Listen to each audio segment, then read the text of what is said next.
جی جناب. پہلا سوال یہ اہل تشیع جو اخباری مسلک ہے، کیونکہ مجھے یہ پتا چلا ہے کہ پہلے مجھے ڈاؤٹ تھا کہ آپ اخباری ہیں یا نہیں، مجھے آپ کی انہی کلپ سے کلیئر اخباری مسئلہ. تو یہ بتائیں کہ آپ کے نزدیک ختم نبوت اور ختم رسالت کا درست شرعی مفہوم کیا ہے، اور اہل سنت کا جو روایتی ختم نبوت اور ختم رسالت کا مفہوم ہے، کیا وہ آپ کے موقف سے کچھ ٹکراتا ہے یا ایک ہی ہے؟ اچھی بات ہے، بہت مہربانی آپ کی. پہلی بات تو میں یہ کلیئر کر دوں، بار بار کہہ چکے ہیں کہ بھائی ہم اخباری نہیں ہیں. ہم بار بار کہہ چکے ہیں کہ بھائی نہ ہم اخباریوں سے دشمنی نہیں ہے، اخباری ہمارے بھائی ہیں، اچھا اصولی بھی ہمارے بھائی ہیں. نہ میں اصولی ہوں نہ اخباری ہوں. میں اہل بیت علیہم الصلوۃ اچھا والسلام کا ماننے والا ہوں، جو احادیث میں موجود ہیں میں ان کا اتباع کرنے والا ہوں. جو ان کا فرمان ہے میں اس کو دین سمجھتا ہوں، جو ان کا فرمان نہیں ہے وہ دین کا جزء نہیں ہے. یہ میرا عقیدہ ہے، یہ میرا فروع میں اصول میں یہی میرا دین ہے. اب مجھے تقلید اور اجتہاد پہ اعتراض ہے، لیکن میں آپ کو اخباری نہیں کہلاتا. پہلی بات تو یہ ہے. اچھا دوسری بات، آپ نے کچھ یہ مولوی اسحاق صاحب اور آپ حضرات کی جانب سے ہم بہت دیکھتے ہیں کہ آپ کہتے ہیں کہ ائمہ علیہ السلام منصوص من اللہ ہونی چاہیے. بات ہے بھی صحیح، منصوص من اللہ ہونی چاہیے، ہمارا عقیدہ بھی ہے اور ادعا بھی یہی کہ منصوص من اللہ ہے. تو مولوی اسحاق صاحب جو فرماتے ہیں کہ شیعوں کے پاس ان کی امامت پہ کوئی نص نہیں ہے، ان سے مراد کیا لیتے ہیں؟ انہوں نے شیعہ کتابیں دیکھی ہیں، ان کے اتنے نصوص جو ہمارے کتابوں میں بری پڑی ہیں،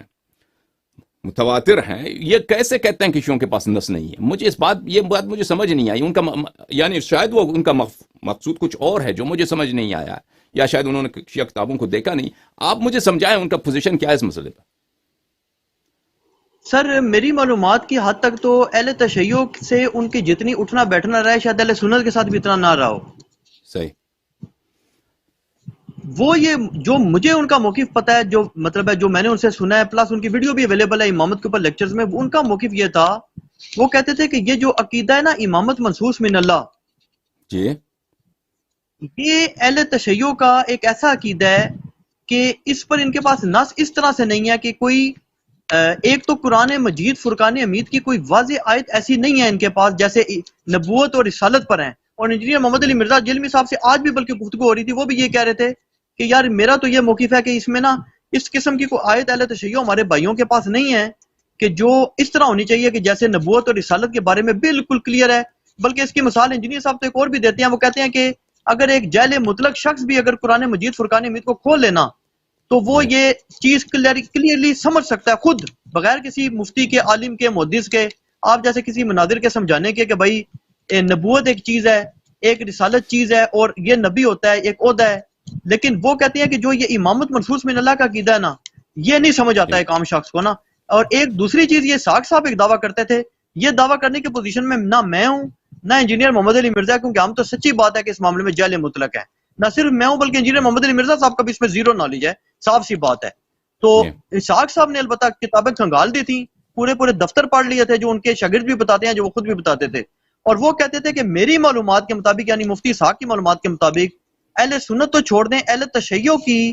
کوئی ایک صحیح سند روایت بھی ایسی نہیں ہے جس میں ائمہ اہل بیت علیہ السلام کے باقاعدہ نام یا ان کی امام منصوص من اللہ ہونے کا ذکر ہو. تو اس پہ میں نے بھی ان سے اعتراض کیا تھا کہ یہ بڑی عجیب سی آپ مفتی صاحب بات کر دیتے ہیں. آپ اگر یہ بات کر دینا کہ اہل سنت میں نہیں ہے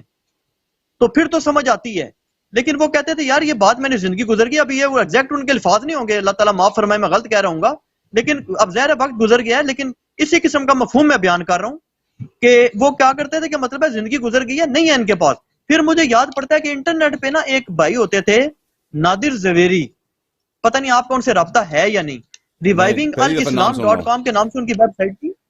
نادر زویری نام کے بھائی تھے اور ان کی ویب سائٹ تھی revivingalislam.com نا. تو وہ اہل تشیع سے کچھ حد تک، جسے آپ کہہ سکتے ہیں نا کہ کسی حد تک وہ اختلافات بھی رکھا کرتے تھے نا، یہ علم حدیث کے حوالے سے، یا جو عوام الناس میں یا میرے جیسے عام جاہل شخص کے جو نظریات ہیں ان سے اختلاف بھی رکھتے تھے. تو ان کی ویب سائٹ تھی جس پہ وہ علم حدیث رجال وغیرہ نا اہل تشیع کی کافی بحث کرتے تھے، کیونکہ ہم نے تو یہ زیادہ اہل حدیثوں کو کرتے دیکھا ہے، تو وہ کرتے تھے. تو ان سے جب میں نے یہ بات پوچھی تھی نا تو انہوں نے ایک روایت پیش کی تھی. اب وہ روایت اس وقت مجھے یاد نہیں سچی بات، جس میں 12 ائمہ کرام علیہ السلام کے نام موجود تھے. تو جب میں نے مفتی اسحاق رحمۃ اللہ علیہ کی زندگی میں یہ بات ان سے کی کہ مفتی صاحب انہوں نے یہ روایت پیش کیا، تو وہ بڑے حیران ہوئے. انہوں نے کہا میری تو زندگی گزر گئی شیعہ اور مجتہدین کے ساتھ شیعہ مناظرین کے ساتھ گفتگو کرتے ہوئے آج تک کوئی روایت نہیں کر سکا، یہ کہاں سے روایت آ گئی؟ اور پھر مجھے یاد آتا ہے کہ شاید میں نے، اب یہ میں تھوڑا سا بول رہا ہوں، شاید میں نے مہدی زبیر علی زئی صاحب کو بھی یہ روایت پیش کی تھی، تو انہوں نے شاید کوئی اس قسم کی بات کی تھی کہ اس کے اندر بھی سکم موجود ہیں، علم حدیث اہل تشیع کے مطابق بھی یہ روایت صحیح ثابت نہیں ہوتی۔ یہ آپ گزارش ذرا ہے۔ فون اب مجھے اس کا کوئی پتہ نہیں ہے، کیمرہ دور میں اس میں رکھیں، جہل مطلق ہوں سر۔ کیمرہ ذرا دور رکھیں، ہاں یہ بہتر نظر آتا ہے اس طرح، بہت مہربانی آپ۔ بہرحال میری میں اس میں گفتگو جہل بہت، مطلق مجھے کوئی پتہ جی نہیں ہے جی سر جی کہ آپ کیا جی سمجھ روایات آیا ہیں یا نہیں ہے، لیکن یہ ان کا دعویٰ تھا اسحاق صاحب کا۔ جی۔ اب دیکھیں میں شیعہ اور آپ کے جماعت کے درمیان جو اختلافات ہیں مسئلہ امامت پہ، میں نے اس مسئلے میں کافی میں نے تحقیق کی ہے، اور میرے اس مسئلے پہ بہت سارے تقریرات ہیں اور بہت سارے گفتگو ہیں جو علماء کے ساتھ، آپ کی جماعت کے علماء کے ساتھ میرے مناظرات ہیں مختلف زبانوں میں۔ تو ان آپ کے علماء کے کتب میں نے کھنگالے ہیں، دیکھے ہیں جو ہمارے مذہب کے خلاف انہوں نے لکھے ہیں، جیسے ابن تیمیہ صاحب کا کتاب ہے اور اس طرح۔ لیکن یہ مجھے انوکھا بات کہ شیعوں کے پاس اس طرح کی حدیث نہیں ہے جو مسئلہ امامت پہ ہو، یہ صرف آپ کے گروپ کی سے سنائی دے رہا ہے، یعنی جو مشہور معروف جو لوگ ہیں جنہوں نے مذہب شیعہ پہ اعتراض کیا ہے، محدث دہلوی نے تحفہ اثنا عشریہ لکھا ہے، اللہ آپ کا بھلا کریں، ابن تیمیہ نے منہاج السنہ لکھا ہے، اور اس طرح کے جو آج کے دور میں جو مختلف وہابی علماء ہیں شیعوں کے خلاف انہوں نے بہت ساری کتابیں لکھیں۔ اچھا، ان میں وہ ادعا نہیں کرتے کیونکہ ان کو پتہ ہے کہ شیعوں کے پاس احادیث بہت زیادہ ہیں، اور نہ ہمیں یہ کبھی چیلنج ملا یعنی واقعاً کہ تم اپنی کتاب سے 12 اماموں، کیونکہ یہ بہت آسان ہے ہمارے لیے اپنی ہی کتابوں سے صحیح احادیث کے ساتھ، بلکہ متواتر احادیث کے ساتھ 12 اماموں کے امامات اور ان کی عصمت اور ان کا علم، یہ ان کی وراثت، یہ ثابت کرنا بہت آسان ہے ہمارے لیے کیونکہ اس کے احادیث بہت زیادہ ہے۔ تو مجھے تعجب ہے کہ مولوی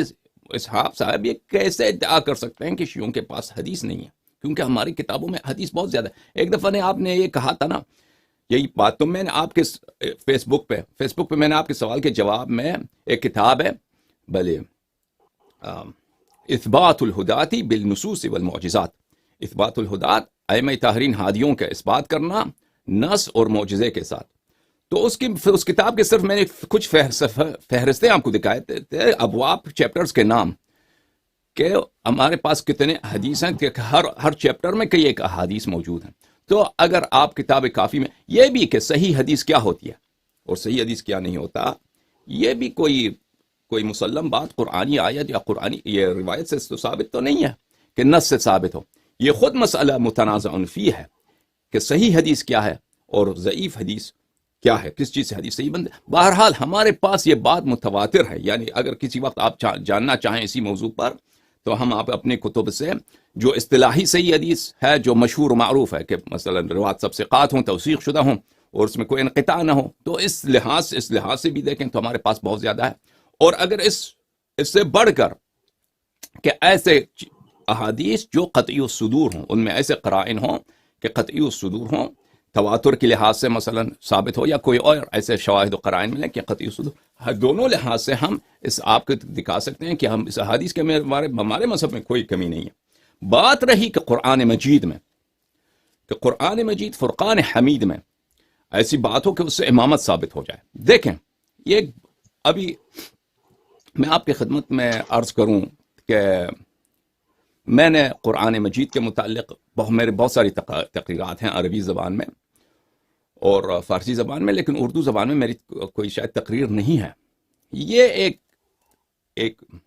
مولوی اسحاق بھی صاحب اس بات کو شاید انہوں جانتے ہیں، اب مجھے نہیں معلوم، دنیا سے گئے، ان کو اس بات پہ توجہ رکھتے تھے، ان کے نوٹس میں تھا نہیں تھا کہ یہ شخص کہ آپ مجھے قرآن سے کوئی آیت دکھائیں کہ جس میں 12 اماموں کے نام موجود ہوں۔ اس کے کئی ایک جواب ہیں۔ ایک جواب ہمارا یہ ہے کہ تم اپنے فرقے کے روح سے تم عدم نقصان قرآن پہلے ثابت کرو۔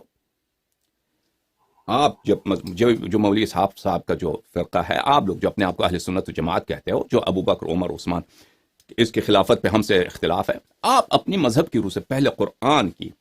عدم نقصان کے قرآن میں سے آیات نہیں کٹے گئے اس کو ثابت کریں، کیونکہ ہمارے پاس بے تحاشا بخاری مسلم اور دور جانے کی بات بھی نہیں ہے، جو آپ کے نزدیک اجماعی ہے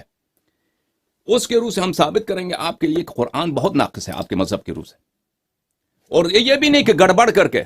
یہ بھی نہیں کہ ہم یہ مثلاً یہ خطابت کے ذریعے سے اور ایسے احادیث کا غلط ترجمہ کر گئے، نہیں، واضح الفاظ جو آپ کے وہ جو معزز صحابہ ہیں، عمر ہیں، عائشہ ہیں، عثمان بن عفان ہیں، عبداللہ ابن مسعود ہیں، ان کے کلمات کی روح سے ہم آپ کو دکھائیں گے قرآن بخاری مسلم سے، یعنی اکثر قرآن ضائع ہو چکا ہے۔ یہ شاید آپ کو دھچکا لگے کہ یہ کیسے ہو سکتا ہے، یہ بخاری مسلم سے یہ شیعہ کیسے، میں آپ کے لیے ثابت کر دوں گا، لیکن اس کے لیے وہ وقت چاہیے، تقریر لمبی ہوگی، 1 گھنٹہ 2 گھنٹے کے اس میں آپ کو میں مختلف احادیث دوں گا، وجہ استدلال دکھاؤں گا، اور وہ کوئی رد نہیں کر سکے گا، ہاتھ سے مثلا ثابت ہو یا کوئی اور ایسے شواہد و قرائن ملیں کہ قطعی صدور، دونوں لحاظ سے ہم اس آپ کو دکھا سکتے ہیں کہ ہم اس احادیث کے ہمارے مذہب میں کوئی کمی نہیں ہے۔ بات رہی کہ قرآن مجید میں، کہ قرآن مجید فرقان حمید میں ایسی بات ہو کہ اس سے امامت ثابت ہو جائے۔ دیکھیں، یہ ابھی میں آپ کی خدمت میں عرض کروں کہ میں نے قرآن مجید کے متعلق میرے بہت ساری تقریرات ہیں عربی زبان میں اور فارسی زبان میں، لیکن اردو زبان میں میری کوئی شاید تقریر نہیں ہے۔ یہ ایک مولوی صاحب بھی صاحب اس بات کو شاید انہوں جانتے ہیں، اب مجھے نہیں معلوم، وہ دنیا سے گئے، ان کو اس بات پہ توجہ رکھتے تھے، ان کے نوٹس میں تھا یا نہیں تھا، کہ یہ شخص کہ آپ مجھے قرآن سے کوئی آیت دکھائیں کہ جس میں 12 اماموں کے نام موجود ہوں۔ اس کے کئی ایک جواب ہیں۔ ایک جواب ہمارا یہ ہے کہ تم اپنے فرقے کے روح سے تم عدم نقصان قرآن پہلے ثابت کرو۔ آپ جو مولوی صاحب کا جو فرقہ ہے، آپ لوگ جو اپنے آپ کو اہل سنت و جماعت کہتے ہو، جو ابو بکر، عمر، عثمان اس کی خلافت پہ ہم سے اختلاف ہے، آپ اپنی مذہب کی روح سے پہلے قرآن کی عدم نقصان کے قرآن میں سے آیات نہیں کٹے گئے اس کو ثابت کریں، کیونکہ ہمارے پاس بے تحاشا بخاری مسلم اور دور جانے کی بات بھی نہیں ہے، جو آپ کے نزدیک اجماعی ہے،